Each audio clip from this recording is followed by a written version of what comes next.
Dad, you talk too much. Yes, sir. Hey, Kehlani. Hey, Kehlani.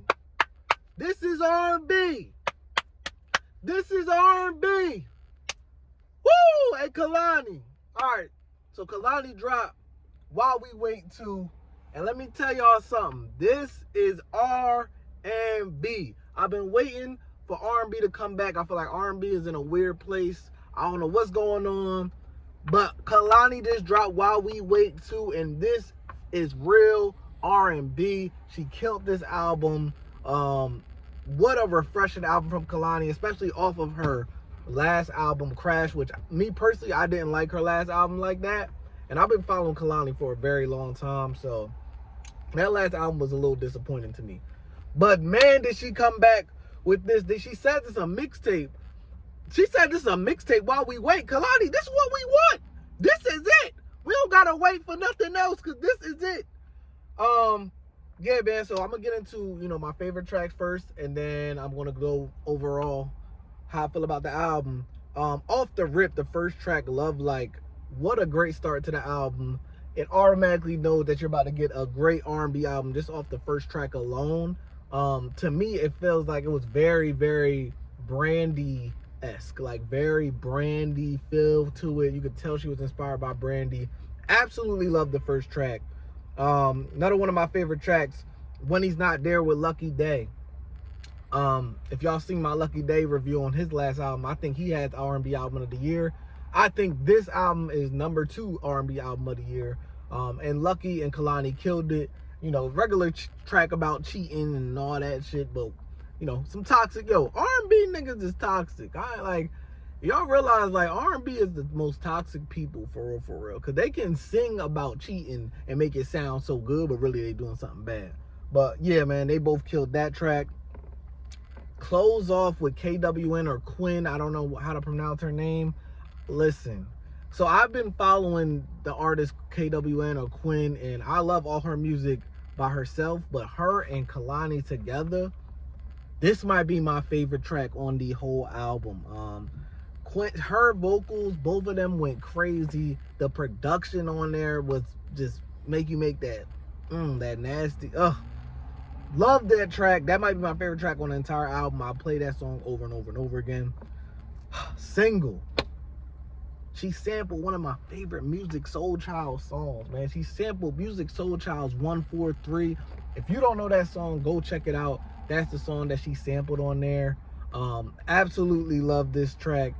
If I'm from Jersey, all my family from Philly. If you know Music Soul Child, he's from Philly. So we take Music Soul Child, where I'm from, very serious. He's like a legend over here. So for her to sample one of my favorite Music Soul Child tracks in 143, I just loved every second of it. And to do it right, you know what I'm saying? Loved it. Know Better. I felt like I was back in the early 2000s listening to Know Better. They got Lil Mo on there. It had Vince Staples on there. It was so good to hear Lil Mo. So she sampled a Lil Mo song, and then she put Lil Mo on the track. So I thought that was dope to sample Lil Mo and then put her on the song with Vince Staples doing his rap thing. Gave me real early 2000s R&B hip hop type of thing. And I absolutely loved that. Next track that I really, really liked, my last favorite, Form of You. What a beautiful track, man. I think the vocals were amazing on there. It was just a real beautiful, subtle track that I really, really enjoyed. The production was just very mellow and beautiful. Loved that track. And then Destin Conrad at the end went crazy on the vocals. Absolutely loved that. So let's get into the ranking of the album. Kehlani, While We Wait 2. What a way to bring R&B back, Kehlani. First off, we're going to go lyrics. Lyrics, I'm giving it a 7. Thought the lyrics was pretty good, man. Wasn't too crazy in terms of poetic or anything like that, but I feel like it got all the points across how they should have been get across. You get what I'm saying? So lyrics, I give it a 7. Good lyrics.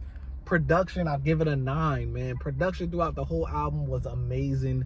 Absolutely love the production throughout this whole entire album. It's just real R&B. I feel like a lot of R&B right now, the production, they're doing a lot of hi-hats. They're doing a lot of hip-hop influenced R&B production. And this was just straight real R&B, real chords being played. You know, it just 9 for production. Great. Replay value, I give it a 9, man. I'm not going to stop playing this. I'm an R&B head. I love R&B music. I was raised on R&B music. And this, you know, I love Brandy, and I feel like this had a lot of Brandy feel to it. So I'm going to be playing this over and over and over again. I give replay value a 9. Creativity, I give it a 7. I don't think it was the most creative in terms of lyrics or in terms of any, like, not really like innovative, but it's just classic R&B that I love. So I give it a 7 for creativity. Overall, I give it Kehlani, While We Wait 2, a 8 out of 10. What a great album. Absolutely loved it. I think this is one of her best bodies of work that she's put out. And she's calling it a mixtape. This should be the album, Kehlani. This is what we want. This is it. But yeah, man, let me know what y'all think about it. Till next time. Said he said, aka said Newman, aka it's me. Who else could it be? Said talk, never TED talk. I'm out.